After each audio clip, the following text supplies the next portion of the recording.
Hello, everyone. Happy Thursday. I'm going to give it just another minute or two for everyone to join in. I hope everyone is having a lovely Thursday. Hello, everyone. Drop in the chat where everyone is tuning in from today. I'm joining you from kind of cloudy Orlando, Florida today. It's like a little gloomy out today, but I'm kind of loving it. We have California, New Jersey, Kentucky, Tennessee. Hello, everyone. So excited to have y'all joining us. Colombia, UK. Okay, amazing. We have some amazing international folks joining us on this webinar today. I'm so happy. Germany. Amazing. Okay, everyone. Now that we've given it like a minute, we'll go ahead and just dive right in. So I'm really excited about today's session because we are going to be chatting about all things Meta Black Friday, Cyber Monday ads. And we're going to be chatting about some quick wins that your brand can do to maximize holiday sales. BFCM is right around the corner. So that's why these are going to be some quick wins. These are actionable, tactical tips and insights that your brand can implement now. And as always, we have a phenomenal speaker lineup joining us today. We have Larry from Customers AI, Tiago from Incense, Jack from Shopanova, Kristen and Hayden from Levitate Foundry, and Max from Hype 10.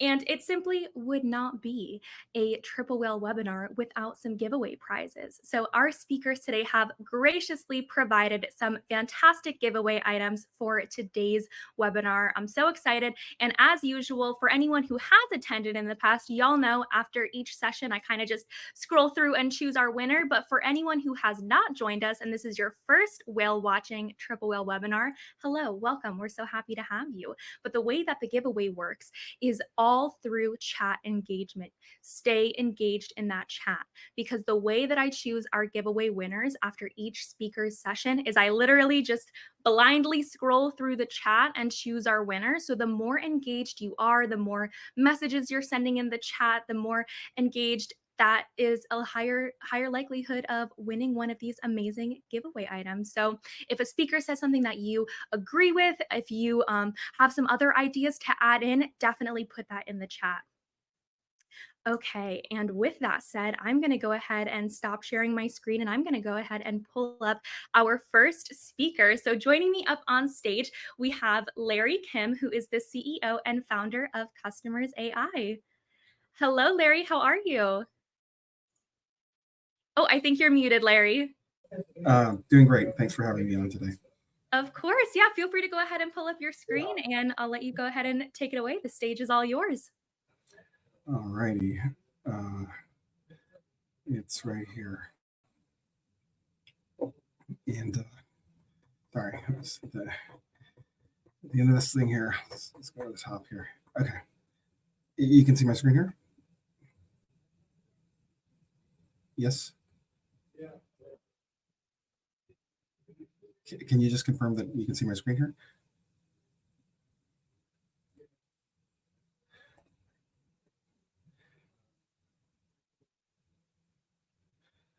Okay, well, let's jump right in here. My name is Larry Kim. I'm the founder and CEO of Customers AI.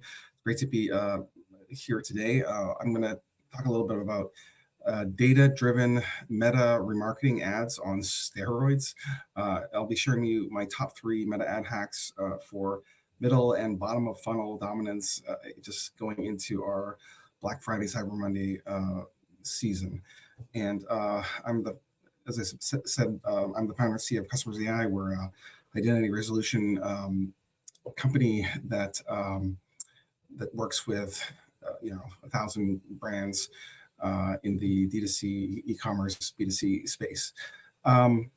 So basically, here's the deal. Obviously, remarketing used to be the crown jewel of ad targeting options, but that over the last 4, 5, 6 years, it's just been getting very, very hard because of how cookies and tracking has been kind of crippled by major platforms. So this is not new.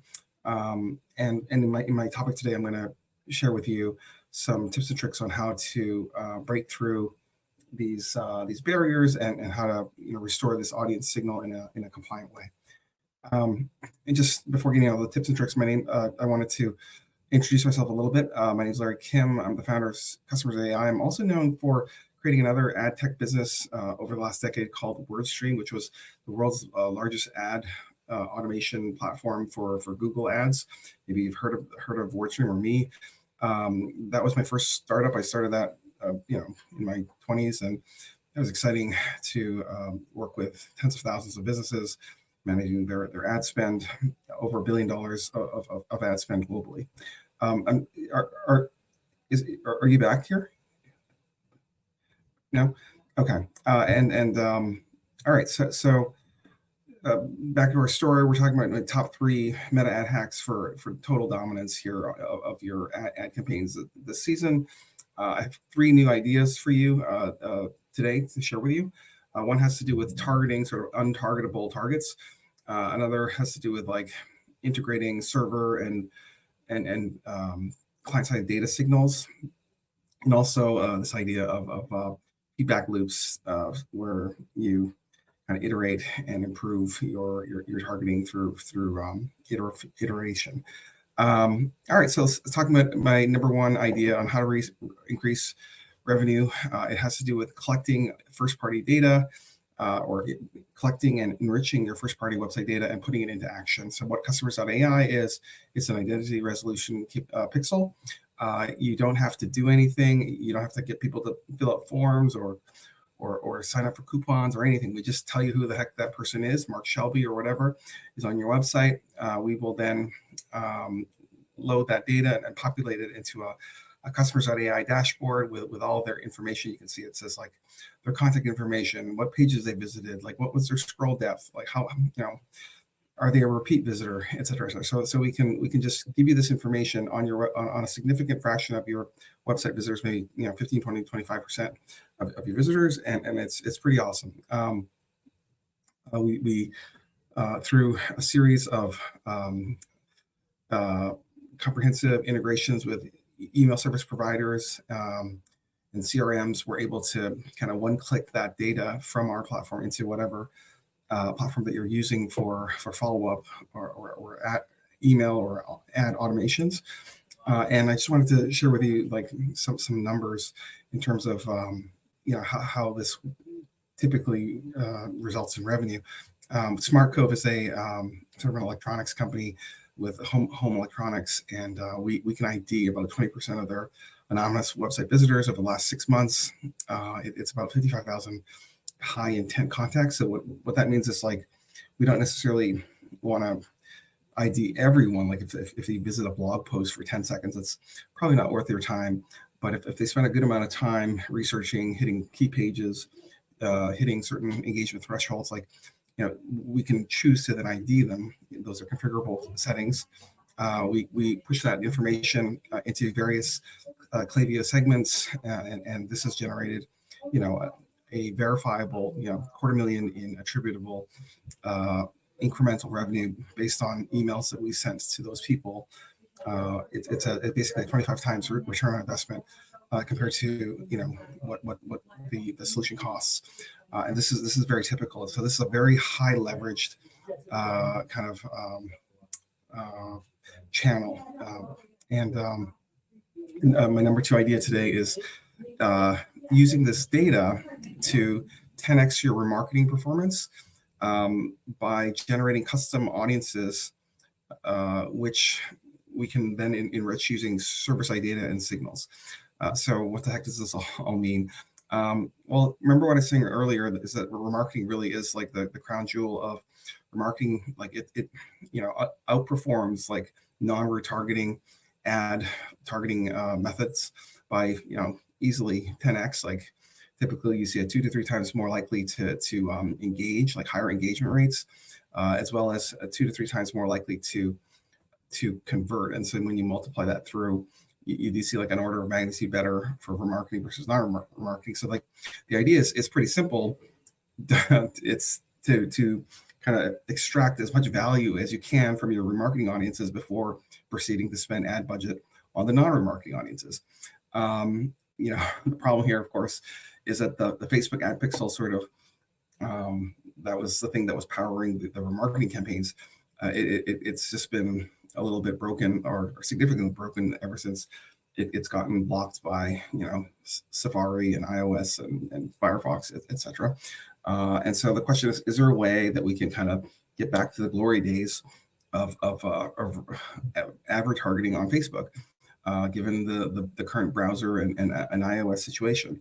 And the answer is you can. So if you think about your ad remarketing audiences, I can tell you for sure that they're probably like 25 to 35% of what they used to be. Like if you compare today versus 4 years ago. And the way to go about restoring the sizes of these audiences is through some tools that we offer. One of them is something we called Super Cappy, and we'll talk about that in just a second. But basically, there's a way that we can send that website visitor data that we're collecting on your behalf. That Larry Kim visited. Here's his email. Here's his phone number. Here's his address. We can securely encrypt and send that data through a server connection through to Meta for retargeting audiences. And that what we're seeing is that the higher the signal strength being sent back from your website to the Meta ad campaigns that you're running, the higher the return on investment of those ad campaigns. So there is a quality score for ad signal. It's a score between 1 and 10. Typically, companies are in the red, 1, 2, 3, 4, 5. And typically when you engage with a product like Customers.ai, we can boost up that signal by getting our data connectors in place and getting an 8, 9, 10 out of 10, which is great. This is just kind of describing our typical results in terms of like what kind of impact sending back data has on CPA, as well as the scale of your ad campaign. So like it's really hard. I mean, I've been doing this for 20 years. Like ad scaling is like the hardest thing in the world. And basically, this is one of these weird innovations that can get you both more form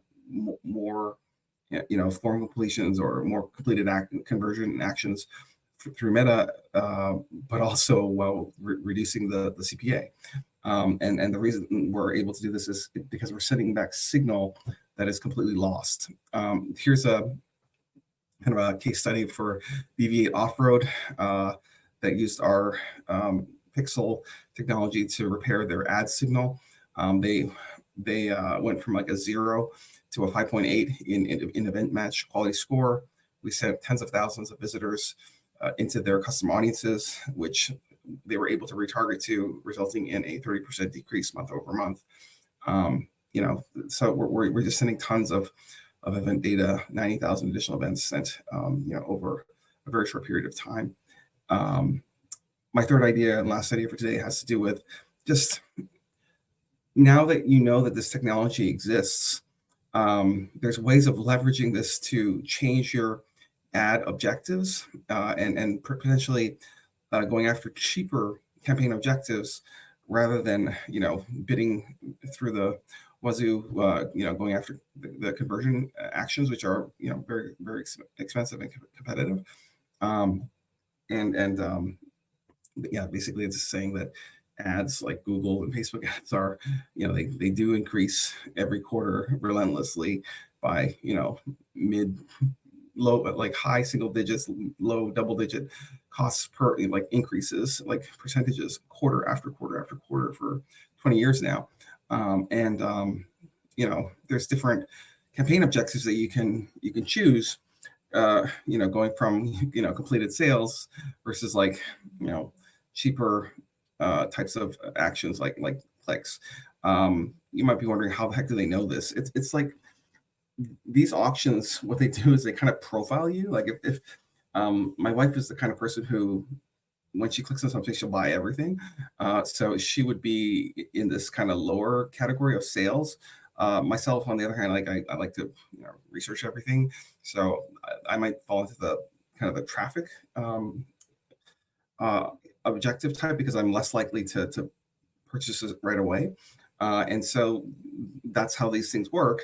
And if you have this pixel that's kind of telling you who the people are who are clicking your ads, it's no longer necessarily uh, necessary to go after these lead and sale conversion options like on the front end. What you can actually do is you can just intercept the traffic from these cheaper auctions, get more of those clicks, and then convert those into sales on the back end through re-engagement campaigns, where you figure out who visited what pages, create the segmentations, and go after them with drip campaigns or you know or else you like postcards or however else you typically could convert people.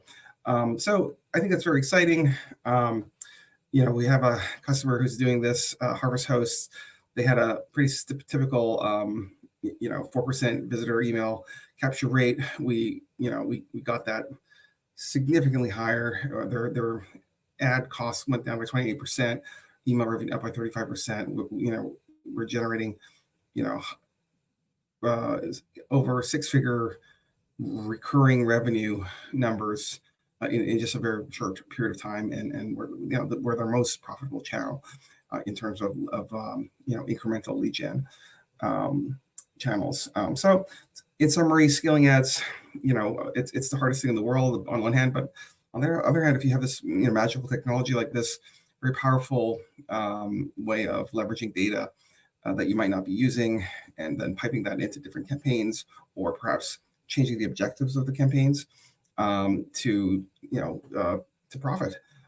So that's my presentation today. I have a special offer for listeners today. It's a CAPI signals audit. We have certified Facebook Meta engineers available that can do an audit of the data signals that are being sent back from your website to your ad campaigns, and we can go over your CAPI setup and make sure everything is working really well. It's no cost to you. It's customers.ai/triple whale. That's all I got today. Thank you so much.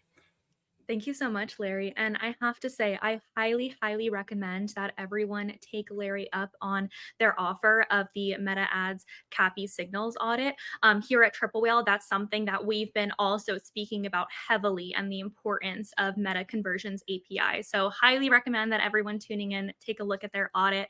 And there's been so much chatter in the chat, and a couple questions came in, Larry. So when I let you go, I highly recommend checking out the chat to see some questions that came in. But before I let you go, we're going to go ahead and announce your giveaway winner. Everyone, Customers AI is giving away a $75 Uber gift card. So I'm going to go ahead and just scroll on through. And our winner today is Brianna Walsman. Congratulations, Brianna. You are taking home a $75 Uber gift card, courtesy of Larry from Customers AI. Awesome. Thanks so much. Congrats, Ryan. Thank you so much, Larry. We'll chat soon. Bye. Bye.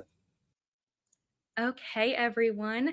Now we're going to keep things rolling, and I am our next speaker today. So I'm going to go ahead and pull up my screen, and we're going to dive right in and chat about all things data. And I hope everyone has been enjoying our presentations so far. Okay, everyone. Today's topic that I will be sharing with y'all is conquering Q4 with data. So first things first, what even is Triple Whale for anyone who is not familiar? I want to give just a brief overview so you can understand where and how we're sourcing the data that I'm going to be discussing today. So Triple Whale really brings in the metrics and attribution that matter most into one easy to use dashboard. It really is your single source of truth for the data that really helps you make better decisions for your brand. So from integrations with your most important platforms to channel-specific AI or e-commerce-specific AI, Triple Whale really will help you find the data points that you need with customization and personalization to fit your business. So basically, all of that to say, we just make it really easy to understand where your customers are and who they are. Okay, so we work with over 20,000 Shopify and Shopify Plus brands. You can see a few examples here, including some notable improvements that Triple Whale has impacted, including Milk Bar Cookies, Dough Lashes, Obvi, Portland Leather Goods, and many, many more. So here's our agenda for today. We're going to be diving into the data and reviewing an industry data overview comparing Q3 to Q4 in 2023, because that's really going to give us an understanding for how and what we can expect from the holiday season this year. Next, we're going to review the Q4 ad landscape and how to best navigate platform shifts and performance trends. And then lastly, we're going to review some 2024 predictions that you can use to anticipate trends, or rather Q4 predictions that you can use to anticipate trends and tactics so that you can maximize your Q4 performance and, of course, Q1 of 2025. So let's start things off with an industry data overview. Again, we're going to be going over Q3 versus Q4. So as we all know, Q4 is the best performing time of the year for brands, but I want to outline the exact data specifics of just how good this quarter is and what brands can expect for this year's holiday sales. So we're going to take a look at total ad spend first. So in Q4 of 23, ad spend rose by an average of 43.69% across all industries. Or sorry, in Q4 across all industries. So this surge is expected as brands ramp up for the holidays, right? This is no surprise. The biggest increase, of course, came from toys and hobbies with a whopping 132% increase, while pet supplies saw the smallest of 15.5%. The surge is really driven by brands recognizing the importance of the holiday season as a key revenue period, increasing competition for ad space. So, with the competition for ad space increasing, it obviously becomes vital for brands to plan ahead and allocate budgets that can withstand these increased costs. So let's talk about purchases. In Q4, the average increase in purchases was up 39%, with toys and hobbies once again leading the way of 122%. It's clear that the holiday season drives higher demand, especially for giftable items like toys and hobbies. But even with the increased ad spend, this doesn't necessarily translate to proportional increase in ROAS, which we're going to take a look at here on this slide. So, despite this spike in spending, an increase in ad spend didn't always lead to better ROAS in Q4. In some cases, the increase was actually quite small. For instance, referring back to toys and hobbies, they saw a 132% jump in ad spend, but ROAS only increased by 3%. So, this underscores the need for brands to optimize their ad performance, as higher spend doesn't always equal better returns. One thing to keep in mind, though, is advertising gets more competitive and costly in Q4. No surprise. Last year, we saw higher cost per click, CPCs, CPMs, and CPAs, cost per acquisition, cost per thousand impressions. So across most industries, we saw that. The increased competition for ad placement obviously drives up costs. So brands have to be prepared to pay more for each conversion and impression. Basically, your customers are becoming more expensive. So the takeaway here is even in a competitive market, there is room to boost ad efficiency, refining your strategy by focusing on high converting creative, precise targeting, and smart ad placements to really maintain, or the goal to improve your ROAS during the Q4 surge, which we're going to talk about now. So let's talk about the changing ad landscape and where brands are allocating their budget in Q4. Because now that we have the understanding of the data, now we're going to take a look at some insights and some predictions coming up next. So our first insight, unfortunately, Google is struggling. We've talked about this in the past, but that trend is still maintaining. So Google's declining ad efficiency and rising costs are pushing brands to really reallocate their budgets. So since Q1 of 2023, Google's ad efficiency has actually steadily declined due to rising costs and lower conversion rates, with unfortunately little to no signs of recovery. This graph here shows spend per store on the y-axis and the share of spend on the x-axis. So you can see over the past 7 quarters, the downturn has led to a consistent shift in ad spend from Google to other platforms. This trend persisted throughout peak seasons, including BFCM 2023, where Google saw an almost 13% year over year decline in ad share. As stores shifted away from Google, this decision did prove a bit savvy, with ROAS dropping almost 15% in 2023 compared to 2022. So, again, as a result, many brands are reallocating their ad spend to more efficient platforms. And this brings us to the reason why we are all here. Meta, it really is the dominant player in the ad space. Its ad quality and performance continue to improve, making it a top choice for advertisers, especially during this time of year. Despite rising costs, Meta does remain the most stable advertising platform in 2024. Meta remains a top choice for advertisers, especially again as we head into the holiday season. So while there are several metrics to consider, looking at Meta's share of overall ad budget clearly shows its dominance among popular channels. I mean, you can just see how high it is compared to the other channels. From 2023 to 2024, ad spend on Meta increased by 30% with a slight improvement in ROAS. Thanks to its stability and scalability, Meta really continues to be, the most reliable advertising platform.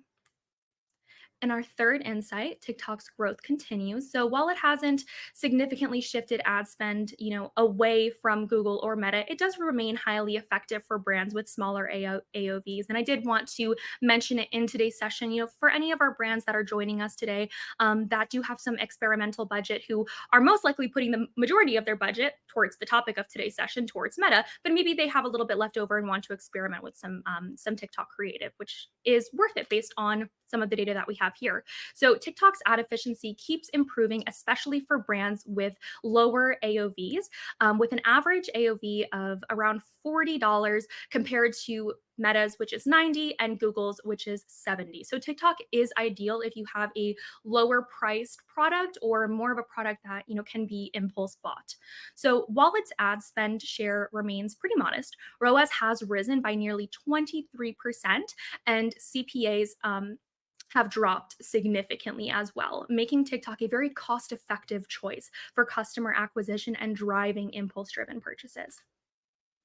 And for our last insight, just another insight here about Amazon and Amazon's unique position. So, Amazon's share of ad spend has grown significantly year over year, solidifying its role as a major player in the ad space. So, Amazon's ad spend share has reached almost 6% in Q1 to Q3 of 2024, and which is a 74% increase year over year.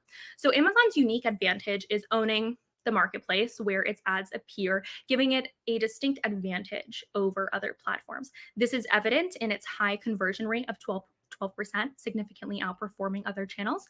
However, with an AOV of only $40, which I was actually quite surprised by this, it's quite similar to TikTok. So this data shows us that Amazon's focus does remain on those cheaper, more often impulse-driven products, which I can relate to from personal experience, as I'm sure we all can.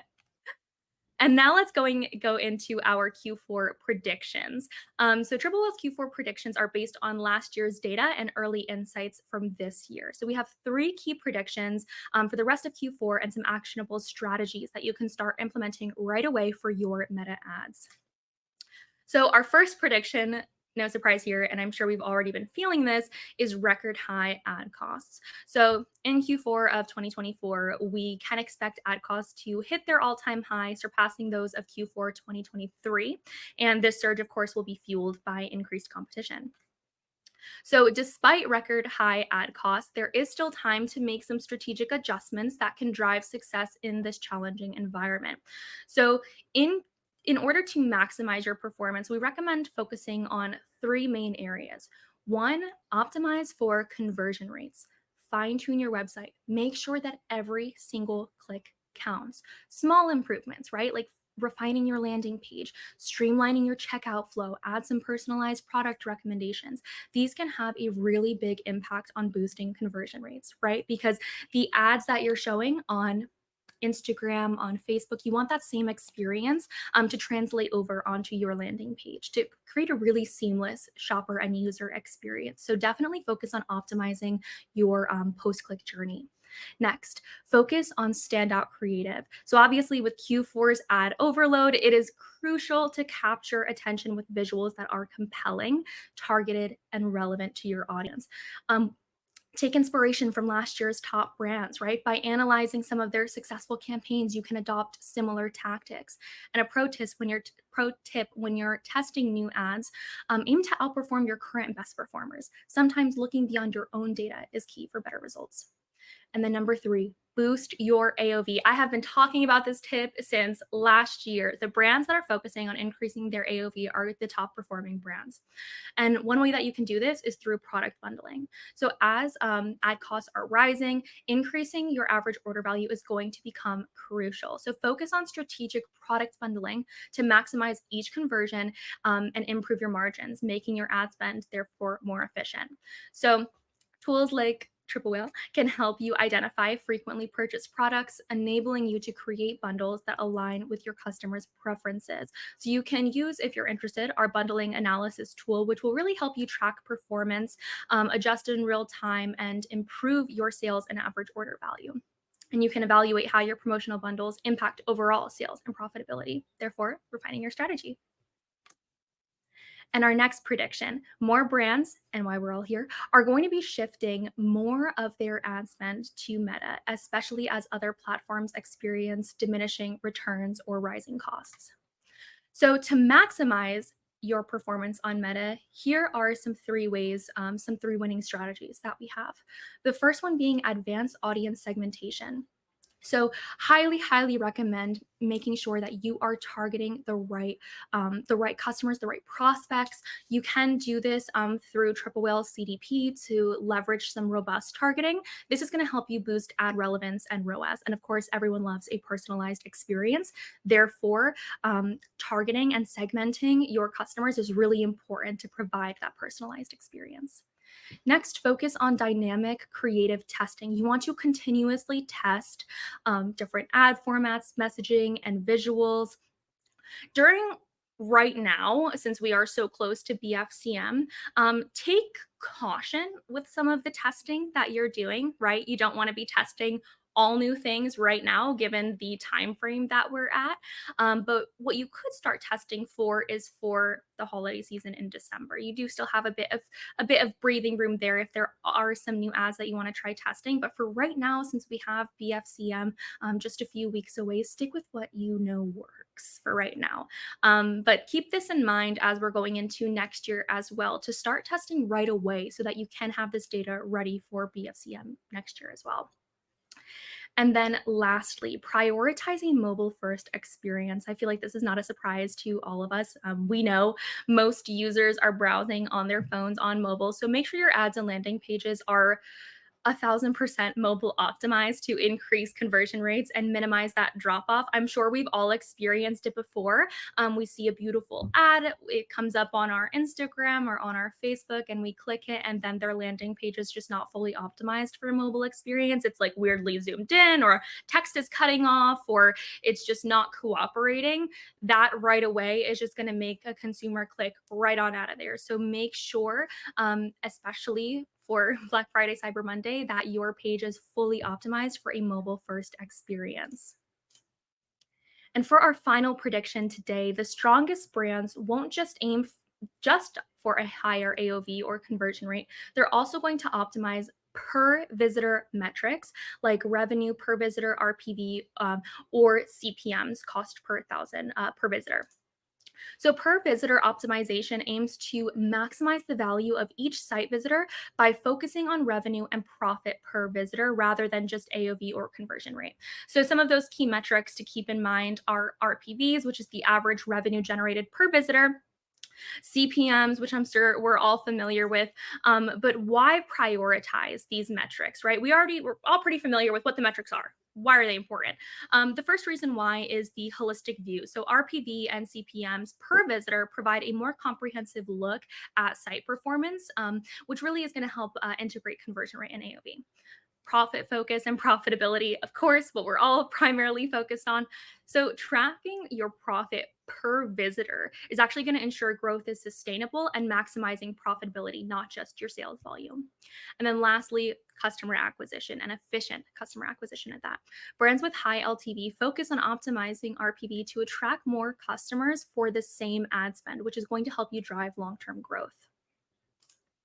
And then just to kind of like illustrate a little bit of the importance of prioritizing per visitor metrics, I wanted to just give you like a quick scenario example of what this looks like in practice. So just for like scenario one, if you sell lemonade, you have a cute little lemonade stand and you sell your lemonade for $5 and 7 out of every 100 people buy a cup, earning 250 profit per cup.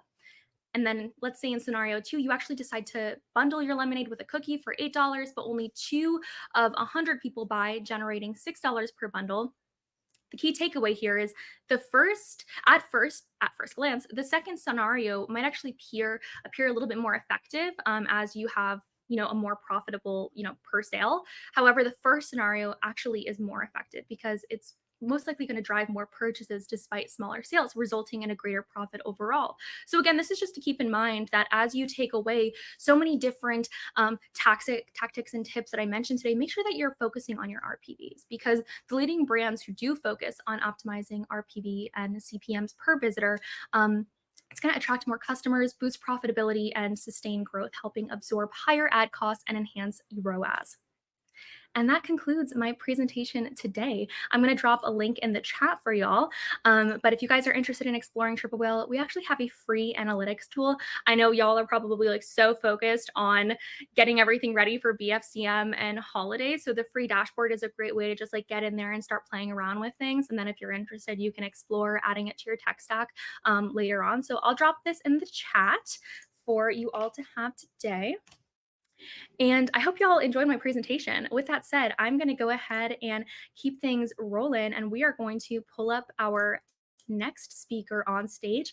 Joining us from Incense, we have Tiago, who is the creative strategist at Incense. Hi, everyone. How are you today? Nia, that was a great presentation. Thank you so much for that. And we're super excited to be here. Let me just make sure I'm sharing. Yep, go ahead and pull up your screen. All right. So hi, everyone again. Today, I have a short and sweet presentation for you. We're going to talk about partnership ads, also used to known as whitelisting. So before anything, who is Incense and why are we here? We are a software enabled, we're a marketplace enabled software where both brands and creators can meet and work together in streamlined flows. And basically in our platform, you can do anything from sourcing UGC to finding affiliates and even TikTok shop creators. Again, my name is Tiago. I'm a creative strategist, and I've been here at the company for about 4 years. And so I have helped several brands to set up content for their whitelisting campaigns. And today I want to share with you some insights. So what we will talk about today, why would you test whitelisting? First of all, the type of whitelisting collaborations available. I see there is lots of confusions of what actually is a whitelisted ad. And then how to choose creators and how to brief them. And then one simple hack I will share in the end, but it's a total game changer. So before we get into that, let's just remember how we reach conversions. First of all, let's remember that before we convert in our ads, there have been at least 4 to 7 touch points. And so we are always advising our clients to combine both organic social and paid social strategies. And whitelisting is like a perfect combination of both worlds. And right now for Q4, what works best is for you to take everyone who's been, looking up your website but have not purchased anything yet and retarget them in your whitelisted ads, because these ads are going to have so much social proof, and it's the chance that you have to actually convert these guys. It's one of the tips I'll give you today.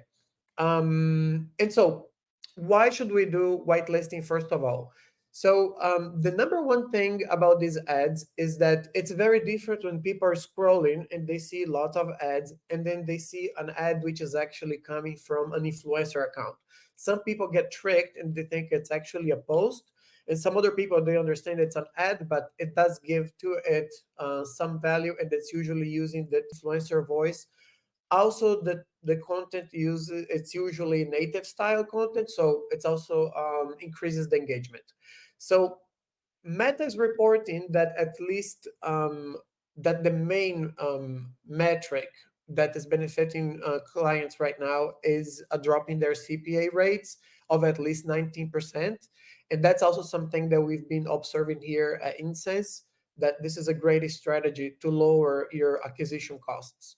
So on top of that, these ads, you have full control of the content that is being uploaded. So some people think that whitelisting is, a creator made a post and then I will whitelist that post. That's not true. It's just this is just one type of whitelisting. You have control of the content that is going to be launched, and also you have control over the targeting. So you're not only relying on their audience.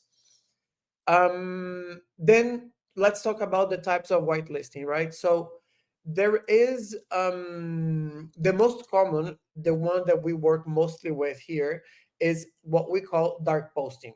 This means that you will connect to an influencer account, and you will launch your ad using their handle, but the video that it's there, it's not a video that was posted organically, but a video that you sourced and edited and uploaded using their account name. So that's the main type of whitelisting we work with. You also can whitelist an ad to an influencer audience specifically, and you can also do what is a boosted post, and this is not whitelisting. It's when it's a collaboration, right? So they will post and you boost it. So I just wanted to share with you like these different things, because when we're talking about whitelisting, most of the time we are actually talking about dark posting or leveraging someone's handle and adding our own edited content that they made. And how do we choose and brief creators for this? So there is two main routes. One is going for the macro influencers or even celebrities, and then here it's when it makes sense to whitelist for their audience, or do lookalike audiences and using my ads from this celebrity or macro influencer, and so on. So this is one route. The other one, and this is the one that we are usually working with, is whitelisting from nano and micro influencers. And this here, it's what's important here is that, so since they're not celebrities, we just want to use the social proof in our ad, visually show an ad that is coming from an influencer account. And the important thing about that you have to consider when choosing these micro influencers to whitelist is, who is these influencers? Do they have a voice in my niche? Even if it's not, even if they have 5,000 followers, but are they blogging? Are they talking about specific things? Are people following them to learn? So when you whitelist from these accounts, engagement is much higher, and also your CTR for sure will be higher. And how do we brief them? So usually the content to be whitelisted cannot be 100% organic content, but can also be like a sales lead ad. So what we do usually, it's a hybrid model. It's somewhere in between. So in the briefing, we have to make sure that your whitelisting or whitelisted ad does follow our ad anatomy. So the video should have a hook, but then you have to get the creator to do some b-roll and some shots for you where they speak from their personal point of views. So you can, for example, agitate a hook with a personal story. This is non-scripted.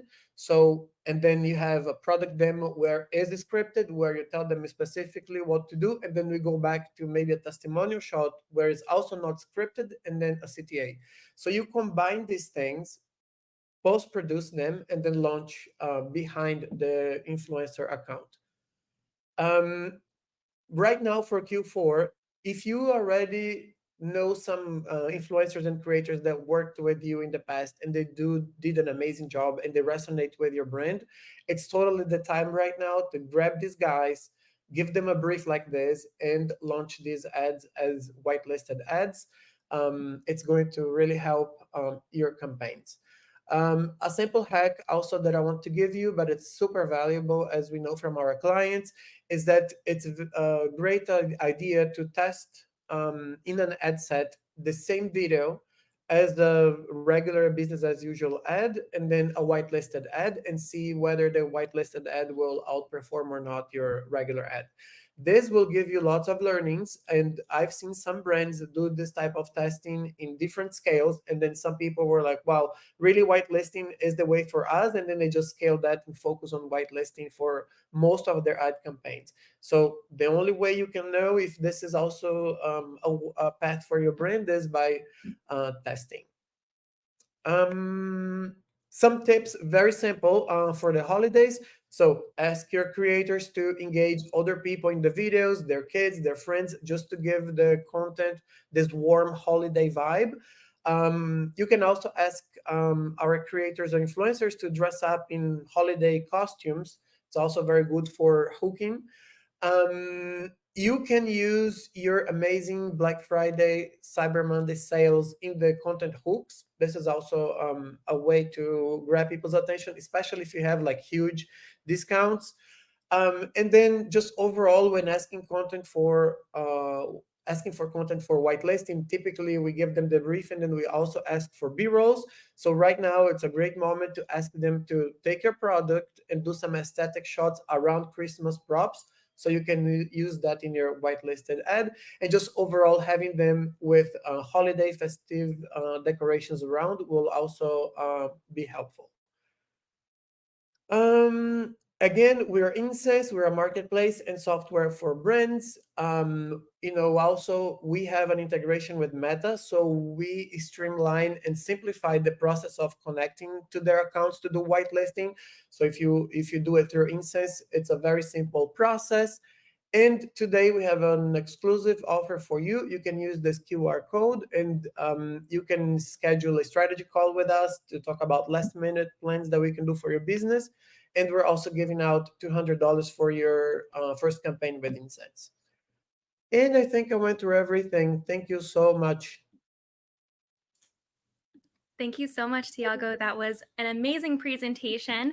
And before I let you go, we're going to choose your giveaway winner. I also realized that I didn't choose my giveaway winner for my last session, so I'll do that after yours. But before I let you go, we're going to go ahead and choose this giveaway winner for a $75 Starbucks gift card. Ooh, I am jealous. Okay, let's go ahead and choose this winner. Okay, congratulations, Ashley Gregg. You are taking home a $75 Starbucks gift card courtesy of Tiago from Incense. Congratulations. Perfect. Thank you so much, Tiago. It was great having you join us. My pleasure. Thank you. Okay, friends, we are going to go ahead and I'm going to choose another giveaway winner for us for a $100 Visa gift card courtesy of Triple Whale. So I'm going to go ahead and do the little scroll again. And our winner today is Cornelia. Congratulations, Cornelia. You are taking home a $100 Visa gift card. I will send that to you after today's session. Amazing. I love when folks win giveaways. So exciting. Okay, next joining me up on stage from Hype 10, we have Max, the founder and CEO. Come on up, Max. Hey, Mia. How we doing? Doing good. How are you? Good. Excited to be here. Appreciate y'all having me. Yeah, of course. Feel free to pull up your screen and the stage is all yours. Amazing. Thank you so much. Okay. Awesome.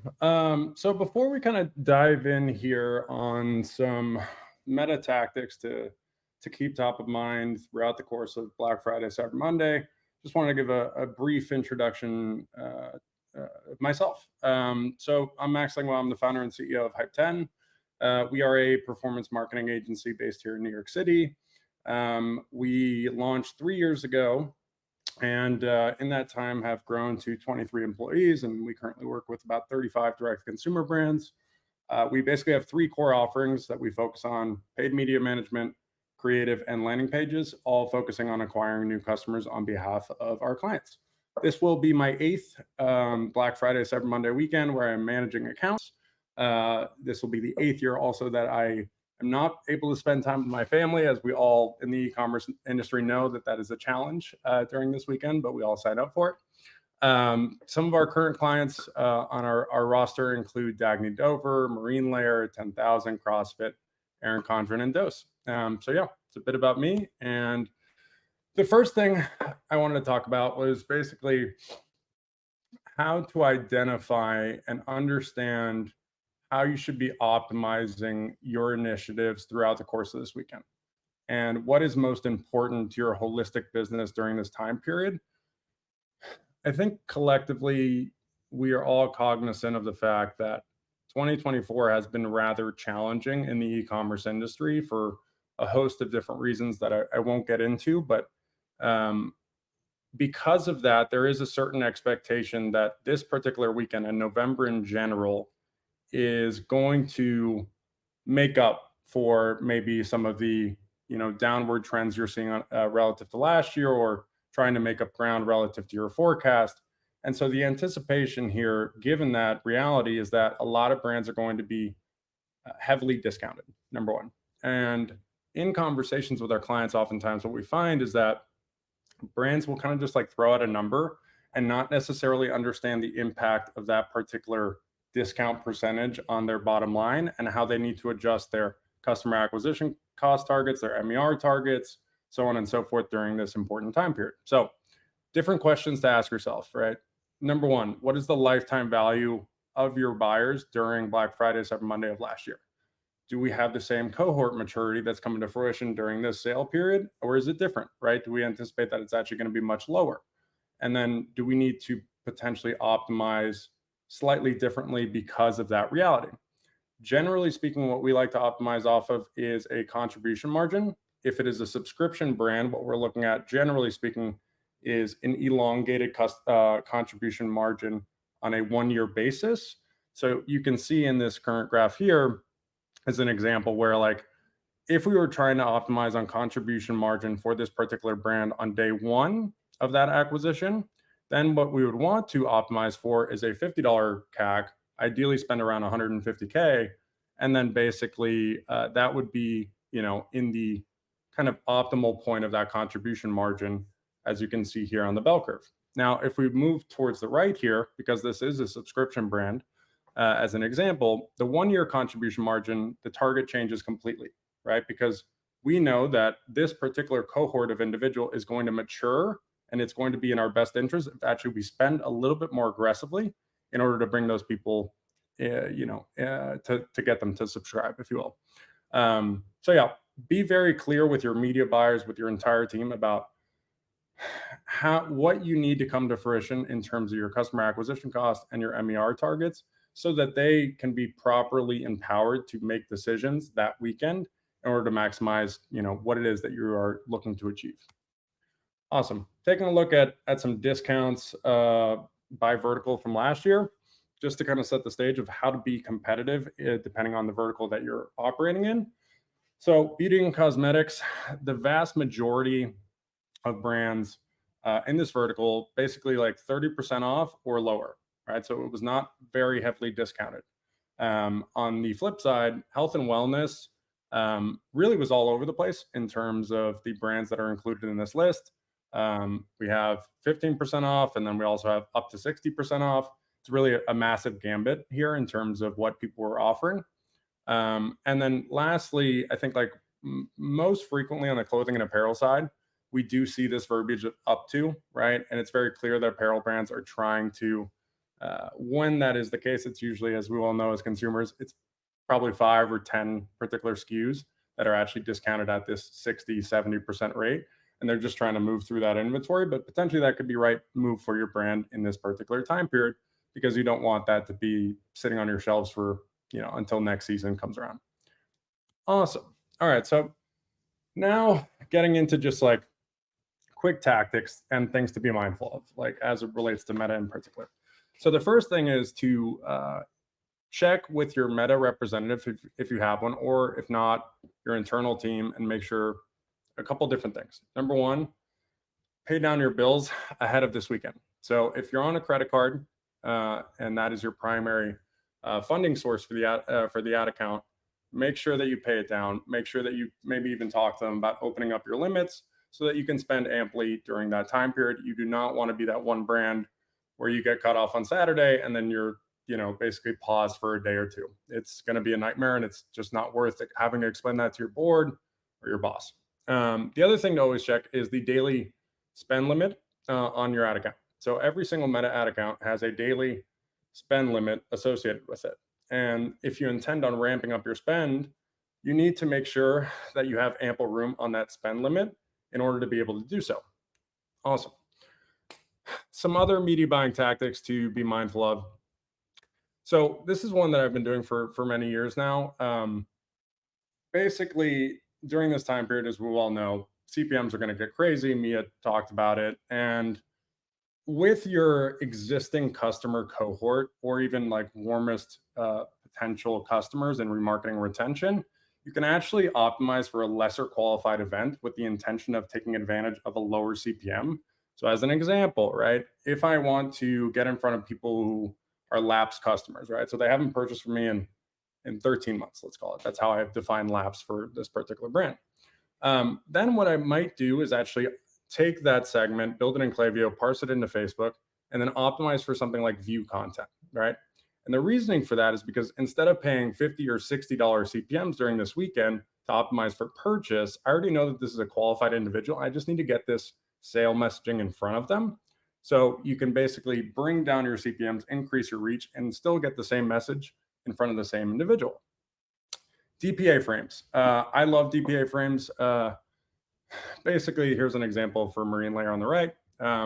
You can see that what we've added to their existing dynamic product ads is basically just a little detail about the sale, right? So run this in tandem with your dynamic product ads that are already evergreen. Don't pause those down.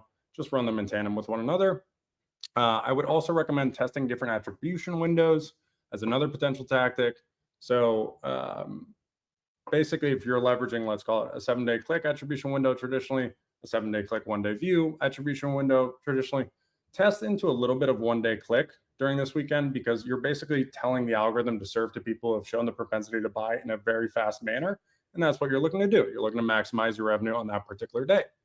Other note, don't worry about being too segmented. During this time period, you're going to be driving a lot more conversion volume. And so because of that, you should be able to exit the learning phase, even if you have, let's call it 10, 15 campaigns running at once. Awesome. On the creative side, do not pause down your evergreen content. So without fail, without fail, in prospecting efforts, for like 95% of our brands, what we find is that evergreen content is going to outperform sale content. Now, within that, remarketing retention, traditionally speaking, will perform better with sale content in particular, but please, please, please do not pause down that evergreen content. It's not going to be in your best interest. And naturally, take a look at your last year's performance across the different segments of the funnel and make sure that to validate, like, okay, last year we split 50-50 spend distribution between sale content and evergreen content. And actually, like, sale content was performing better. So like this year, we're going to start at a 60-40 spend distribution as an example. All right. And then other stuff to make reference of here. I think we've all seen like the text heavy or text only sale ads. Still be mindful that like this could be the first impression of your brand. And if I don't know you and the first thing that I ever hear from you is like sale 30% off and it's flashing in my face, probably not going to be super inclined to purchase, right? So be mindful that if you are going to be leveraging that style of content, leverage it in remarketing retention. Don't leverage that in your top funnel initiatives. All right. Post-click. So naturally, this is highly, highly important. So just like quick things to note here. Where should you basically have the information of your sale be leveraged on your site? So it should be on the announcement bar, on the landing pages. If you are leveraging landing pages, make sure to add a nice sale badge to it above the fold to make it clear. Pop-up verbiage and design, naturally, you should update that as well. Make sure that that is a non-invasive experience. At the end of the day, email marketers probably wouldn't be super happy about this, but if it's non-invasive in nature, your conversion rate will probably be better the day of, right? So think through the logic that you have in that particular pop-up experience and potentially, increase that time duration window before it actually pops up to a consumer. Homepage banner, collection page, and product pages, right? So make sure that every possible way in which somebody is going to be arriving to your site, that it's super, super clear to them what your sale is and what you're offering. All right, build in advance. So I don't know if anybody here was working in e-commerce in 2018, but basically in 2018, the Wednesday before Black Friday, the Meta ad platform completely shut off for about like 18 hours. Every single year, there are some issues that arise the week of because the volume of ad builds that are coming to fruition. So make sure that you build days, if not even a week in advance. Review times are also going to be elongated during this time period because of just how much content is being uploaded. And so the system is naturally going to lag in terms of being able to actually push you out of that review phase. A couple of different things to note, just Saturday and Monday here. So Saturday, if performance on Friday was below expectations, do not be scared to change your offer. Yes, it's a bit of a pain, but that is going to make the biggest difference. It's not going to be like launching a new creative or a new audience or whatever. At the end of the day, this weekend comes down to offers relative to competitors, and yeah, just don't be scared to basically iterate on the offer that you have enabled if you're not seeing the performance on Friday. Lastly, on Monday, performance is always delayed the morning of, just because people are going back to work. And every single year without fail, people freak out. They're like, oh my God, our CAC is so high. Like, I'm going to start pulling back, so on and so forth. And the reality of the situation is that you should look at last year's trends in terms of when conversions came in. And without fail, for 99% of our brands, what happens is that 5, 6 p.m. comes around, and basically you see a massive surge of conversion volume come to fruition. So in the early days of Monday, do not be scared. Continue to spend, and it will come back around the later hours of the day. Awesome. Well, that's it for me. I really appreciate it, and yeah, thank you, Mia, for having me. Thanks so much, Max. That was such a good presentation. Like, I loved everyone in the chat was like asking questions based on what you were talking about and like giving each other advice on different copy links for their meta ads, what to test, what not to test. It was such an informal and tactical presentation. So appreciate you so much. Yeah. And before I let you go, we're going to go ahead and choose your giveaway winner. So everyone, Max is giving away a $75 DoorDash gift card, which I feel like is so perfect for this weekend coming up. Y'all can just stay in a little bit, chill, relax before the BFCM madness that's coming up. So let's go ahead and choose this winner. All right. Congratulations, Connor Ernst. You are taking home a $75 DoorDash gift card courtesy of Hype 10. Amazing. Congrats, Connor. Yeah, sounds good. Thank you so much for joining us, Max. We'll chat soon. Bye. Okay, folks, we're going to keep things rolling. So joining me on stage now, we have Jack, who is the Director of Strategy at Shopanova. So come on up, Jack. Thank you, Mia. Can everyone see me? Yes. Sound is good. Video's good. Perfect. Want to go ahead and pull up your screen and I'll pass the stage over to you. For sure. Hey, everyone. My name is Jack, and I write the plan for how our brands are going to sell more stuff. And today, I'm just going to give you that plan in chronological order. And if any of it's persuasive for you, you can just go and do it. I really don't want to waste your time, so I'm not going to tell you how, because a lot of you here will already know how to do the things I'm going to talk about. And I'm also not going to tell you why, because you know your business better than I do. And I might only say a few things that map on for a few of your businesses. All of that how and why would take valuable time away from what. So what are we doing? What could you do to make this Black Friday your best yet and a game changer for your business? So introducing, I'm going to share my screen here. The mid-width bell curve. Can you guys see this? It's a fun meme. I like it. It maps onto so much of life. And I think it maps onto Black Friday, Cyber Monday too. A lot of the experts we listen to are pulling us in so many different directions with all their fun metrics, heuristics, buzzwords, and super salient sound bites. And some of what we hear is unfortunately conflicting, right? Some of it over promises and under delivers, and it can all feel extremely overwhelming.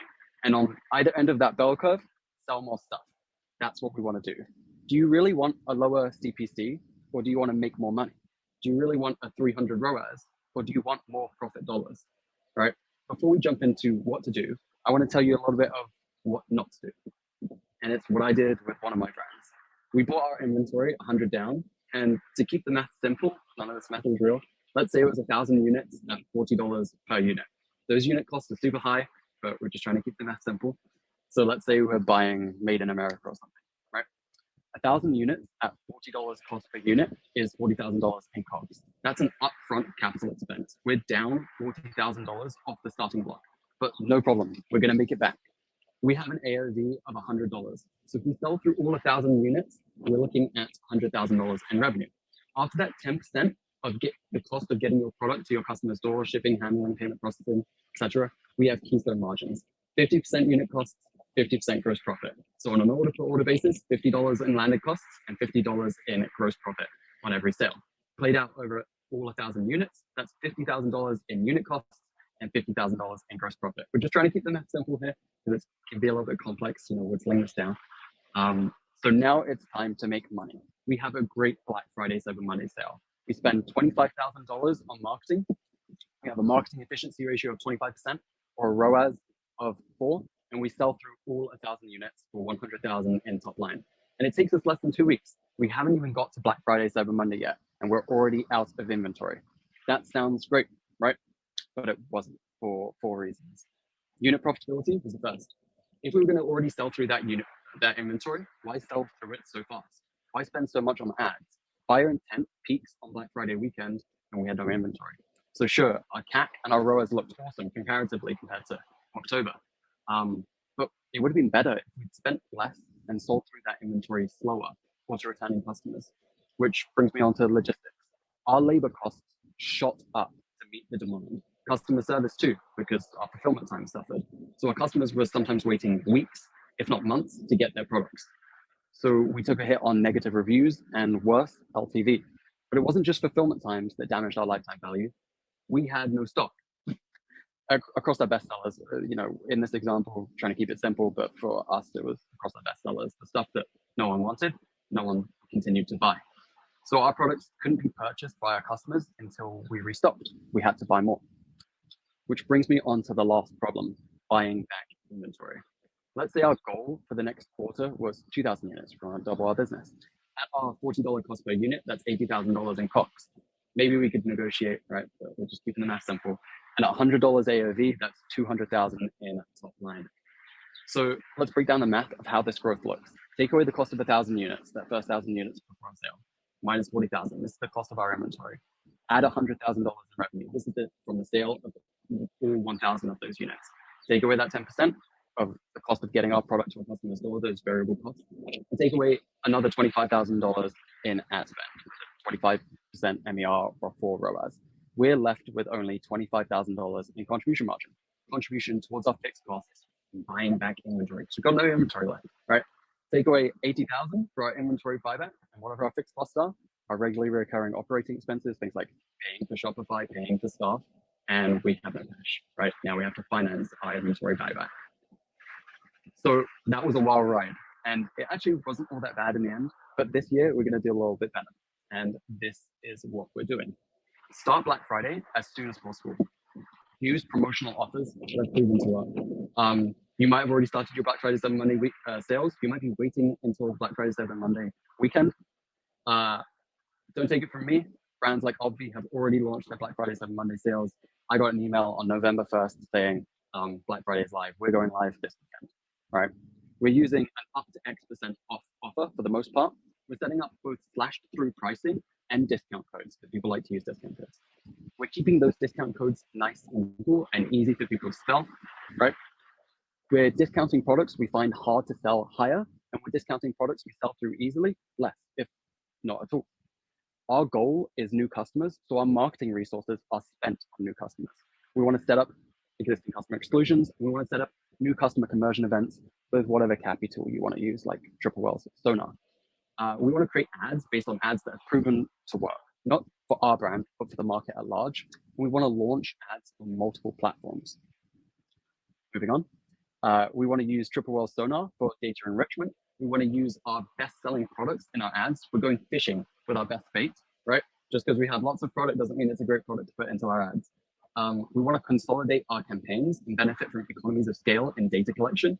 We want to launch lots of ads. We want to send lots of emails and SMS, right? If your email ends up on the third page of someone's inbox, because there's a lot of competition for that top of inbox real estate, no one's going to the third page of their inbox to buy your products. We want to use Triple Well's Mobi for ad and email copy. And we want to make ads that we're proud of, right? So talking to the camera, to our customer. We want to make an offer that my grandma couldn't refuse. And we want to send emails that we're proud of too, right? If you're shipping emails out of the door over Black Friday, Cyber Monday, and you're looking at them and you're going, I don't know how I feel about this, but I guess it's going to sell, so whatever. That's not really an optimal scenario. We're going to increase our marketing spend, and we're going to stay above our target efficiency. We're going to be profitable on acquisition, and then we're going to increase our marketing spend again. And then when the sale's over, we're switching right into the next one. And that's about it. I think that I got through that a lot quicker than I thought I was going to. That's all I've got. Thanks so much, everyone. Nice and easy. Thanks so much, Jack. And there was a couple questions asking if today's session, like if the decks and everything were going to be provided. Yes, today's session is recorded, so this will be sent out to everyone afterwards. So if there was anything that you missed in Jack's presentation, any screenshots you weren't able to grab in time, that will be sent out. And with that said, thank you so much for joining us, Jack. We'll chat soon. Thank you so much. Bye-bye. Okay, friends, and last but certainly not least, joining us up on the stage, we have Hayden and Kristen from Levitate Foundry. Come on up.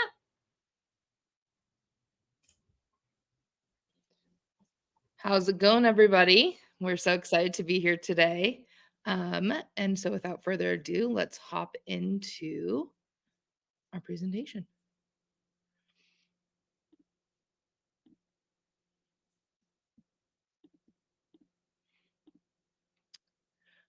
All right, everyone can see my screen okay? We're super excited to be here with Triple Whale hosting us on quick ways to maximize holiday sales on Meta. A little bit about us at Levitate Foundry.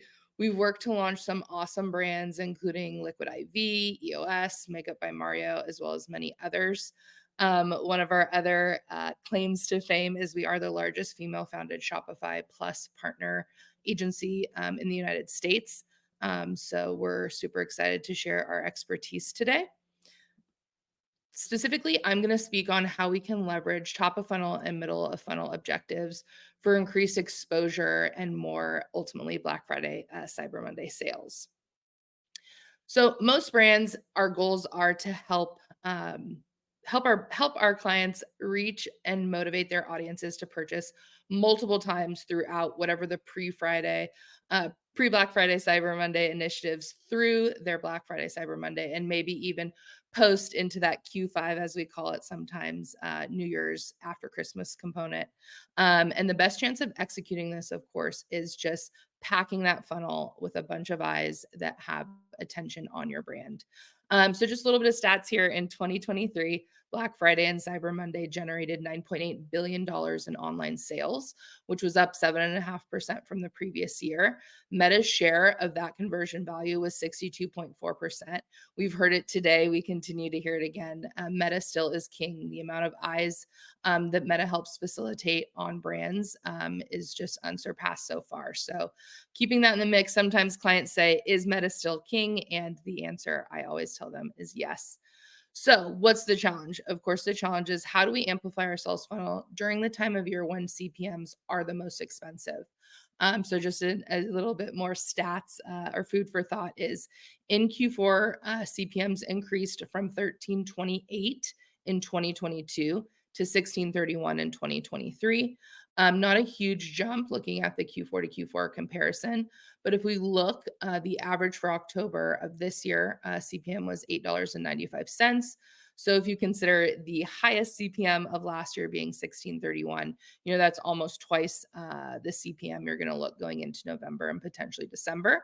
And so some brands, especially, the ones that are, newly launched and maybe this is their first Black Friday, Cyber Monday kickoff, this is something that can be a little bit daunting. So, how do we add more potential customers, especially in this early part of November, when really a lot of those sales have already started, as we mentioned?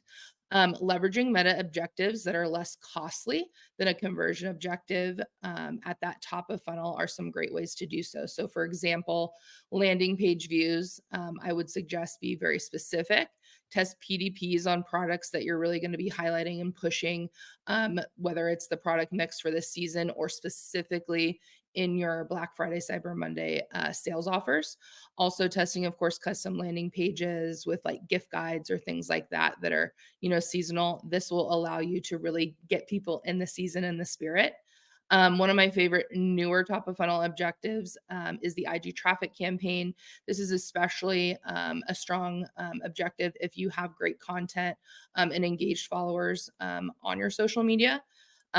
Video views is another favorite of mine because it's so cost effective. If your brand has the assets in which to push out videos, whether it's introduction to the brand or again, information highlighting what's coming for the Black Friday, Cyber Monday week, those are different angles that you can use in the video view type campaign. And last but not least, kind of a old school one, but page engagement. All of these objectives cost pennies on the dollar and allow your brand to engage new customers as well as keep your brand top of mind to your current customer mix, which we know is so important as the slew of ads are just going to exponentially grow. It seems almost this year day over day, but definitely week over week as we get closer to Black Friday. So, how do we leverage this further to really get that return on our investment? So, obviously, the beauty of top of funnel is that it allows you to retarget these audiences, right? Giving your bottom of funnel a higher volume of quality potential customers that are warmed up, right? So, they've engaged in other ways besides the quintessential buy my product, bottom of funnel ad. Which are important, but sometimes we want to warm them up with these other objectives too to make that conversion more efficient when they receive that bottom of funnel ad. So again, landing page objective, we can retarget viewed content, add to cart, initiate checkout, obviously high intent actions, which would help to then again shorten that conversion window and the number of bottom of funnel conversion ads that would need to be interacted with by that customer before they purchase. IG traffic, you're potentially going to get more followers, but of course also increased engagements that you can retarget.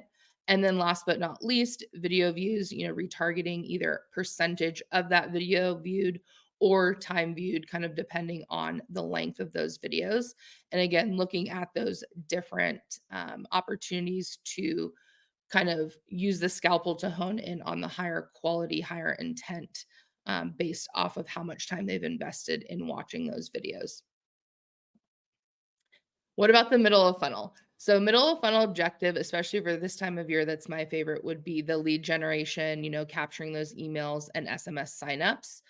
Of course, the con for this is it is a little more costly, right? But obviously the benefit of having that contact information to communicate directly to your potential customer or current customer in your ecosystem really can pay off in the end as that ROI could be stronger. So if you have the ability within your Q4 budget, as well as you're confident in the setup that your email and or SMS channels have that infrastructure is dialed in and you really think that you have a strong strategy for communication in those channels, I would highly recommend, at least for maybe the next week to 10 days, leveraging some budget in the middle of funnel to acquire some of these contacts via lead generation.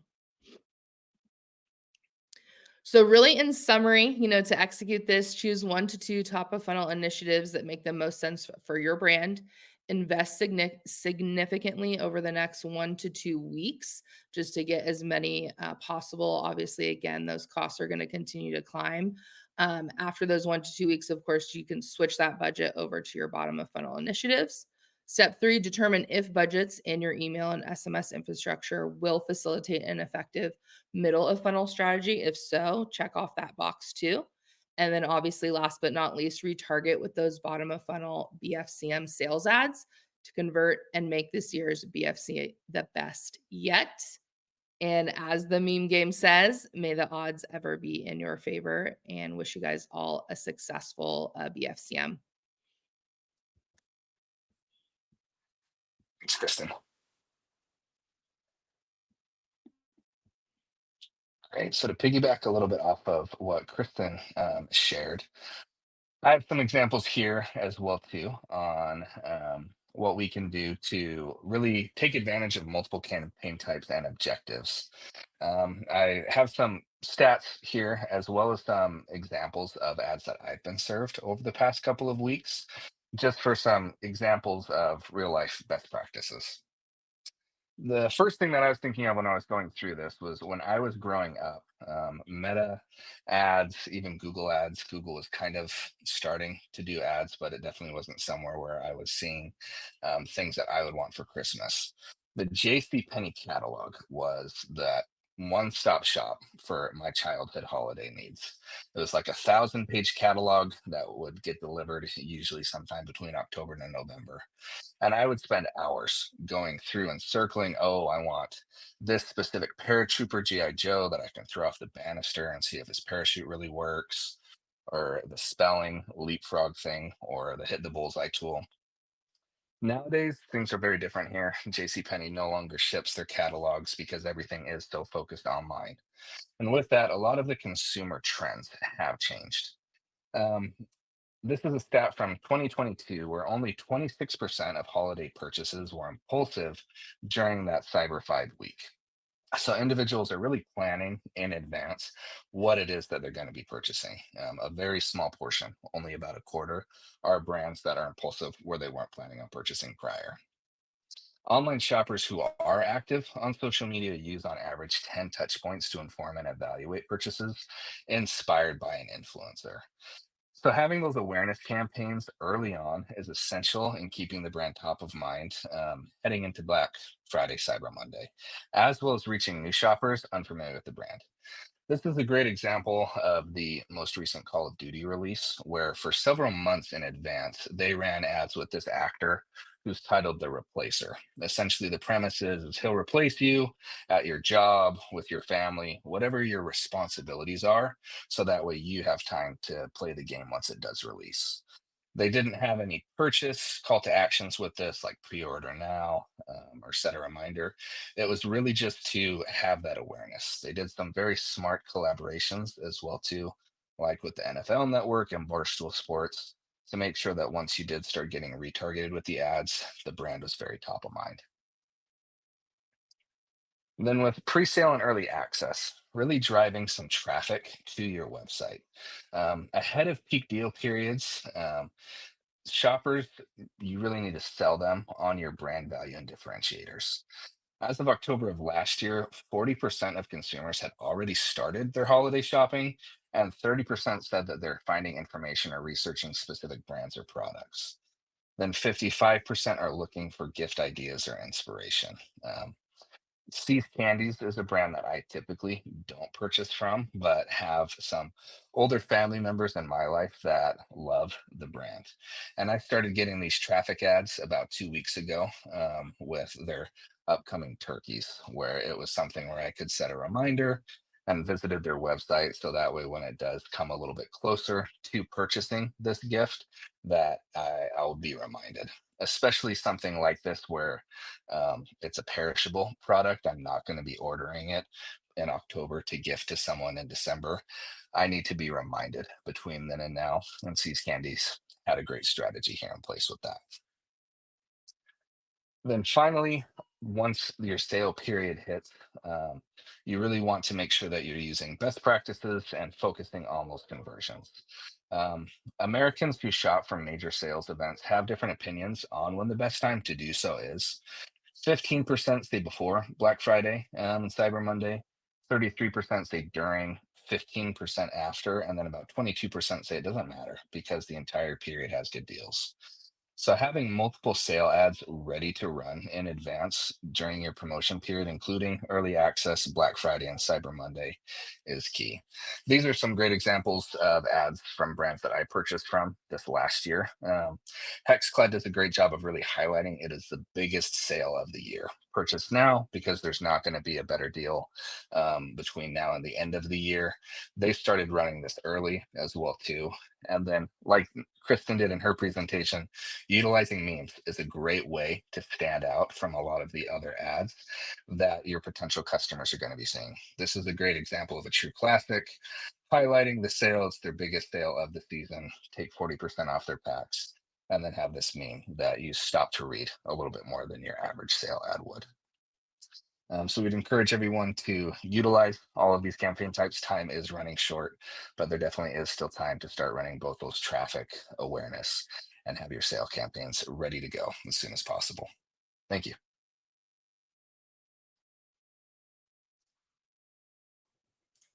Thank you so much, Hayden and Kristen. That was such a good presentation. Like everyone in the chat was just offering up opinions on the different ads and talking about how, some of them are just so simple and easy to incorporate into their strategy, which is perfect for last minute times like this. So really appreciate all of the amazing tactical ads and examples. And before I let you both go, we're going to go ahead and choose your giveaway winner for a $75 Amazon gift card.